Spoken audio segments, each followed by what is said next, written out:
Good morning and welcome to Poppy's Workshop. And what's on Poppy's Workbench? I think you've seen a lot of these already, but now we're entering into another stage of a lot of projects. But then I've also started a couple new ones and did a couple other things. But let's take a look at what's on the workbench, and then we're going to go over to my Frankenrouter table and do a quick profile on a couple pieces, and we'll go from there. So let's take a look at what's here. Let me move the light just a little bit. And go from there. So where do I start? Okay, so you probably wonder, what the heck, why is this here? Well, this was actually a toy repair, and this is something I'm still struggling with. So what had happened, let me find the light one, so you can see here compared to here, this is light. So what I wound up doing, because what was happening is, when you put wheels on, you have to have a certain amount of clearance. So there's a little bit of wiggle. So what I've been using is just a piece of cardboard, and then I would insert my peg. Let me do it here. There we go. Oh, you want things to, you try to do things quickly. Okay, so anyway, this is basically what would happen is you have the hole, and then you're going to be putting the peg in the wheel. So after gluing for the hole, you stick everything in, and then this is your spacer. So that's what I was doing, but this may be a little bit too thick. I'm struggling with it, mainly because, there's a certain amount of wiggle, which is fine because the wheels roll really well, and when it's down, everything works fine. So I am going to use some acetate that is probably about half that thickness on one of the next toys that I do to see if that's a better clearance. It's a matter of minimizing the amount of slop, but yet still having an easy roll. This is, I guess, acceptable, but I really want to make sure that I'm getting my tolerances as tight as possible. Then once I get the thickness and everything acceptable, I have a friend at work who has 3D printers, and he's going to print some jigs for me so that what I would be able to do is take a piece, insert it whichever way, probably going to be like that, I guess, and then just be able to pop those axles in or whichever way, glue them, squeeze them, because I have a couple different techniques of mounting the wheels. So anyway, with this one, what had happened, this particular tire probably had double the slop. Even though I had pressed it all in, I think I might have had a little bit too much glue inside, and the back pressure just pushed it out just a little bit.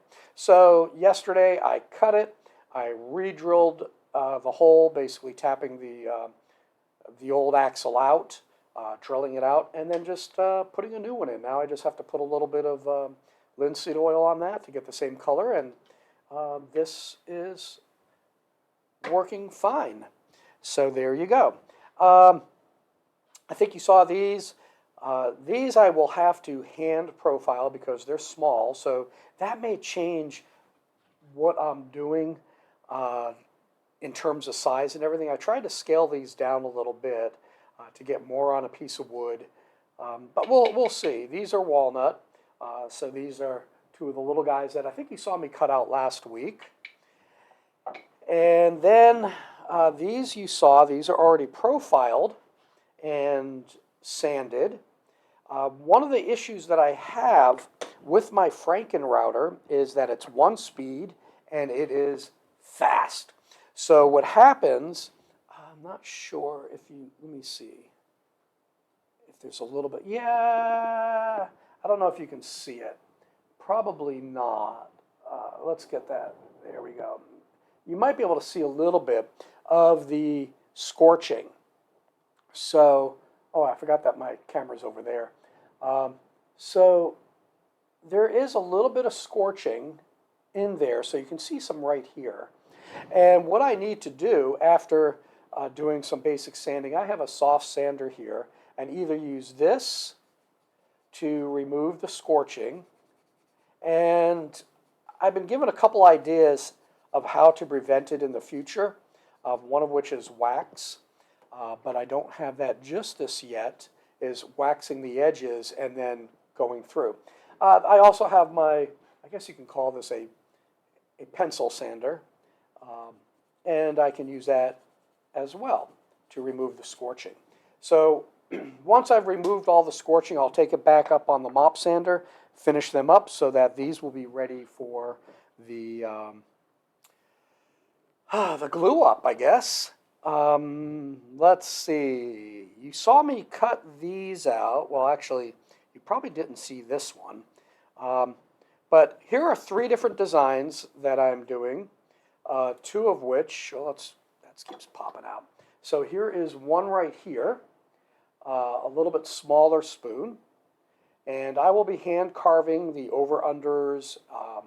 I will probably power carve that since it's so small. I've never done one this small before, but I wanted to see how small I could go in some of the scrap area. And then I'm debating about the profile, but I'm definitely going to go down, up, and then maybe down again. And that I'll do on my barrel sander. So I'm going to do some special profiling on that. You saw a completed version, or I should say a roughed out version of a spoon similar to this. And I had some issues. If you remember, I was talking about having to use sawdust and CA glue to tack it because when you squeezed, there was some flex. So what you can see what I did here, there we go. You can see, let me get my pencil here.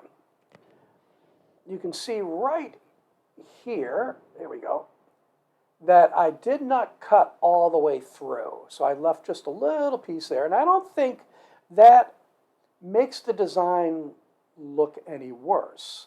I could probably make it a little bit smaller. Still debating about that. But I think for a first try, that is a good one. And I also went outside the lines, the cutting lines, just to make it a little bit wider, because this, again, is a smaller piece that I'm looking at doing. So I will, I forgot which side I want to do this on. I think it's this side here. So I will be shading in the areas that I want to cut out. So again, here's where the spoon bowl will be. And then, again, I'll probably start about here, come thicker, come thinner, and then come back down again, depending on how deep I decide to go. But I will be probably, at a minimum, probably getting rid of this amount here. So that's that one there. And you can see that here is the cutout. And what I'll do is probably cut this in half so it comes apart, sand them a little bit so that then, it's kind of tough right now. There we go. So then this becomes my clamping area. So now all of the spoon is clamped at an even pressure. Because if you don't, and you try clamping here or whatever, you may wind up cracking. So that's just one of the lessons learned that I had. So here is another design that is more of the traditional Celtic and Welsh love spoon. So we have the infinity, we have a singular heart, we have the, I guess you call it combined hearts, intertwined hearts, and some 3-braided cord. So each of those have a special meaning. And this is one of my favorites, especially for young families where you have the first child. Like I gave one to my daughter, so this could represent the, my daughter, son-in-law, and then my grandson for the first child. So you have the love and the unity and forever. And then with the 3 cords in the biblical sense, when you combine three chords together, they cannot be broken. So symbolically, this to me is just an amazing piece. Did I show this one? Yeah, I did show this one. So again, this one here, you can see some hearts in it. The braids, there's a horseshoe in this particular one. So that's a nice one as well. So we'll see how those come out. Okay, I think that covers everything, but you're probably wondering, what the heck is this? Yeah, so I decided to do a fun project, and you will see this come Sunday. What would Sunday be? The 18th. The live is most likely where I will be cutting it. So this is a 5-layer piece, and I happen to have some Baltic birch, some 3mm or 4, I think it was 3mm. So I was doing some stack cut on it. I've had it for probably 6 months, and I really don't like using the Baltic birch that thin that often. But this has been sitting, and I saw this design, and I thought, you know something? I'm going to give this a try, and I'm going to do a stack cut. I'm going to do a 4-stack so that it's just half an inch and see how it comes out. And I do have plans for a number of these things, which I'll discuss in a moment. But here it is, a cow and a barn scene. So my first test cut, let me get this. My first test cut is the backing, and then we have different layers. So you can see that I am getting 2 layers out of a single stack, and I do have a lot of waste on this, and that's the other, that's the thing I'm always aware of. I'm not sure how I'm going to be able to use this, but I've kind of accepted in this case, since I did get this birch fairly inexpensively. I figured, yeah, I'm going to have to deal with it. I forgot what the cost was. I think I got 12 pieces for around $10 or so. When you're said and done on this, I thought originally it was a 4-layer, but it's a 5-layer. So each piece is not really going to cost that much. So here's what the backer looks like, and you can see that I'm doing 4 at the same time. And again, this is what will be on, or would have been on, because I'm doing this in advance. This will be, again, on the Sunday the 18th that I will be cutting that out. I will be using a spiral blade on the skyworms, as I call it, the apple trees. And everything else will be a flat blade. So there you go. That's what we're doing there. So let's do this. Yeah, we're going to switch over to the Franken table and see what's going on. So we're going to profile one of these dogs. So let me put this down, take one of the dogs, switch over to the Franken table, and there you go. Now I'm going to be having to do this blind. All right, so I got to get down here. I didn't get it, is I have a foot pedal. So let me turn it on. Take that off, just keep that from covering. So what I'm going to do, right now I'm still trying to work on the dust collection. I have dust collection up here, but it's not hooked up. But I do have dust collection below. So what I'm going to do is I'm trying to figure out how to put a splitter in and connect it to my pipes below. Let's see. The other thing I'm going to do is, instead of just having the acetate and tape, I'm going to take one big piece of acetate and put it down so that it's all smooth, because this, again, is just kind of a Franken. The motor that is underneath this I got from Temu, and it's a single speed. I forgot how many RPM, but a lot. And let's see, I forgot to do this. Let me see what is open. I'm adjusting my blast gates right now. And what I will do when I turn on the vacuum, I'm going to turn off, I'm going to try and figure out how to, oh, you know what I'm going to do? I'm going to turn off my mic pack just before I turn on the, so you can see here's my mic pack here. I will turn that off so that there'll be no sound, so you'll just see me working. I'm going to drop some music underneath it and kind of go from there. Then after I'm done, I'll turn off the vacuum because it's just to the right of me. It's cold outside, so I can't bring it outside. So let's do this. We're going to turn off the mic pack for a few minutes and go from there. So I'll be right back.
Okay, I think the audio is back. So you can see I'd had a lot of scorching, even though I went fairly quickly. I didn't want to do this for too long, but you can see that this does a nice rounding. It is right at the border where you start getting the sharper edge there, but that is easily sanded out when I do my next step in sanding. From here, what I will be doing is doing the ear and the heart, of course, and then the other side. But at this point, let me switch this off. So what I'm trying to make sure is that if I accidentally step on the pedal, it doesn't go on, of course, and then that just keeps that, you know, it's not a super safe thing, but just a reminder that there is a sharp blade there. Eventually, I am going to replace this. Let me switch back over to the other table. Eventually, I will be replacing the Franken table with something that is a little bit more professional. Let's go back to here. You'll be able to see this a little bit better. So here's what it looks like in the second step. I don't know. You can see some of the scorching, and I'm gonna fix that one day. But overall, the profiling is really good. What I will be doing from here is I will be taking a soft barrel sander, and I got to put air in that. Either that one or, let's see, where is it here? Yeah, either that or my larger version. So I have those. Yeah, I think I'm going to go with the smaller version because what I want to be able to do is be able to go all the way around. I do have some hard barrel sanders as well. So these are hard, very inexpensive, the hard ones, whereas the soft pneumatic are a lot more pricey. So here is that step there. I will be barrel sanding, then any scorching that is left after the barrel sanding because I want to really make sure that my profiling is good. I'll take my my soft hand sander, or I have 4 different pencil sanders. So you can see this one here I marked. This is my 240. Gosh, I can't even read my own handwriting. So 240, I have all the way down to 80 grit. For my pencils, they're all different colors. I also have twig sanding, you know, the little sticks. I have one here. There we go. So I also have twigs to get into small places. So a lot of different things. Plus, of course, loose sandpaper. that I have. So there you go. We did run a little bit long. Oh my heavens, 20 minutes. So that's it for Poppy's Workbench and or Poppy's Workshop and what is on Poppy's Workbench. So make it a great day, and may the Lord richly bless you. Take care.